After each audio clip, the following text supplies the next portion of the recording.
আমার আল্লাহ আপনার শাহরোগের মধ্যে বিরাজমান, আমার শাহরোগের মধ্যে বিরাজমান। সুতরাং শাহরোগের যেই জায়গা থেকে শ্বাসটা উঠে, যেই শক্তিটা দিয়ে শ্বাসটা আপনার বেরিয়ে আসে এবং ভিতরে যায়, ওই শক্তিটা শাহরোগে বিরাজমান, ওই পাওয়ারটাই হইল কুদরতওয়ালা আপনার আমার আল্লাহ। সুতরাং আমার বাপজিরা, অল্প সময়ে বেশি সময় আমি আপনাদের নিব না, কিন্তু যদি ওয়াজগুলি একটু মনে রাখতে পারেন, দেখবেন আপনার জীবনে ভবিষ্যতে অর্থাৎ পরবর্তী লগ্নে আমার আল্লাহকে চিনার জন্য অটোমেটিক এই ওয়াজগুলি আপনার জীবনের গাইড হয়ে যায়। দেখেন আমি সামনের তাফসীরটা কি চলে আসছে। আমার বাপজিরা, উলামায়ে কেরাম এখানে বসা, আমার নবীর হাদিসের মধ্যে এসেছে হযরত ওমর রাদিয়াল্লাহু তাআলা আনহু বিশ্ববাসীকে, মুসলিম মিল্লাতকে জানিয়ে দিলেন, মান আরাফা নাফসাহু ফাকাদ আরাফা রাব্বাহু।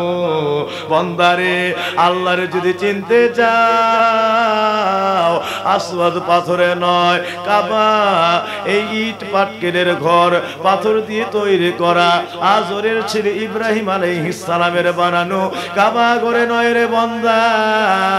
আল্লাহরে চিনতে হলে নিজের রুহানিয়াতের মধ্যে চলে যেতে হবে।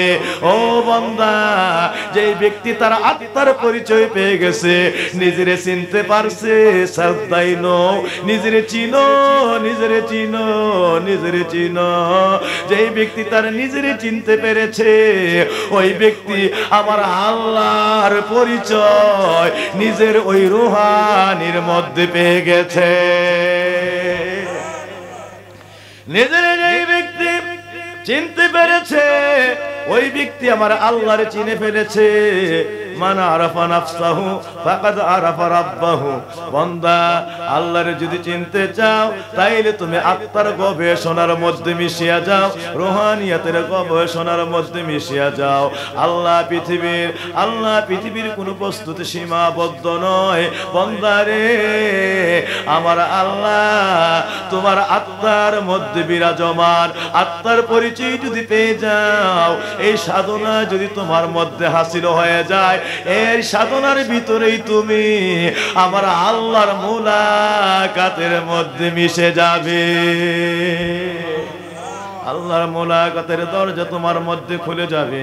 এই জন্যই কোরআনের মধ্যে আমার আল্লাহ ঘোষণা করেছেন, ইয়াসআলুনাকা আনির রূহ, ইয়াসআলুনাকা আনির রূহ, কুলির রূহ মিন আমরি রাব্বি।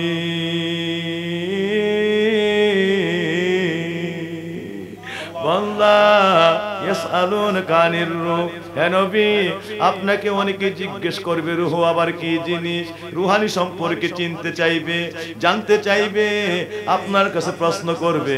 আপনি তাদেরকে জানিয়ে দিবেন, কুলির রূহ মিন আমরি রাব্বি, রূহ আর অন্য কিছু নয়। কুলির রূহ মিন আমরি রাব্বি, রূহ হলো তোমার আল্লাহর একটা পাওয়ার।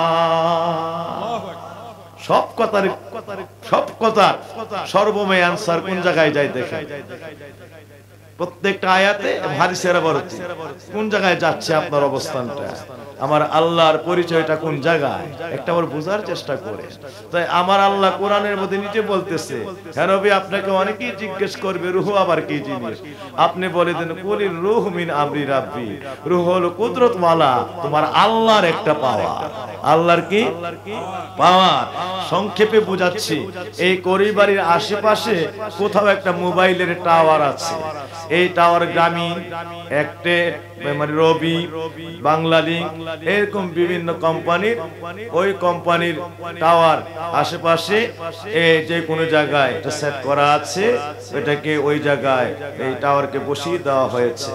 বাপজিরা আমার, টাওয়ারটা হলো এই এলাকার একটা জায়গা, কিন্তু এটার পাওয়ারটা একেবারে এই করিবাড়িতে আছে, পাশের গ্রামে আছে, মেটংগড়ে আছে, অন্যান্য জায়গায় আছে, জমিনে আছে, হাটে আছে, মাঠে আছে, ঘাটে আছে, ঘরে আছে, সর্ব জায়গার মধ্যে পাওয়ারটা বিরাজমান।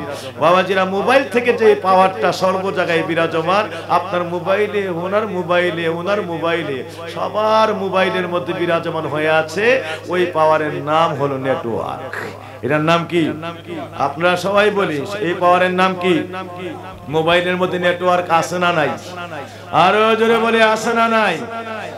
আপনারাই বলেন তো, টাওয়ার কি সব মোবাইলে বা সবার ঘরে ঘরে কোনায় কোনায় টাওয়ার আছে, না টাওয়ারের পাওয়ারটা আছে?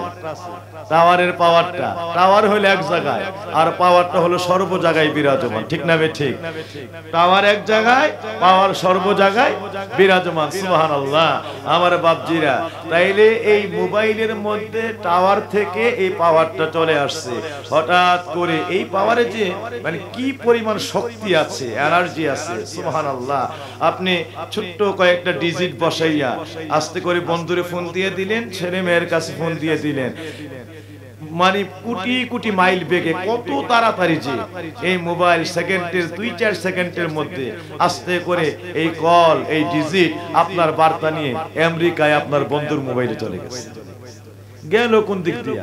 সাগরের নিচে দিয়ে গেল, না পাহাড়ের উপর দিয়ে গেল, না সমতল ভূমি দিয়ে গেল, না ট্রেনে চড়ে গেল, না প্লেনে উঠে গেল। অথচ আমি ফোন দিলাম, আজ পর্যন্ত আমি এটা বুঝতে পারলাম না। কি নিজে তো কল দিলেন বন্ধুর কাছে, গেল কোন দিক দিয়ে বুঝেন নাকি? আহা সুবহানাল্লাহ, সুবহানাল্লাহ। বাবাজিরা আমার, এই করই বাড়ি থেকে ফোন দিলেন, সেকেন্ডের মধ্যে এই কল চলে গেল আমেরিকা, কল চলে গেল ইন্ডিয়া, কল চলে গেল ইংল্যান্ডে, কল চলে গেল পৃথিবীর অন্য দিগন্তে। এই সেকেন্ডের মধ্যে কথা বলা শুরু হয়েছে, হাই হ্যালো, আসসালামু আলাইকুম, হ্যালো কেমন আছে, কথা শুরু হয়ে গেল। এবার হঠাৎ করে কথা আর যাচ্ছে না, কি হলো? ওটাকে নারী নেটওয়ার্ক নাই। এখন এতক্ষণ গেল কোন জিনিস, এইটাও কি দেখলেন?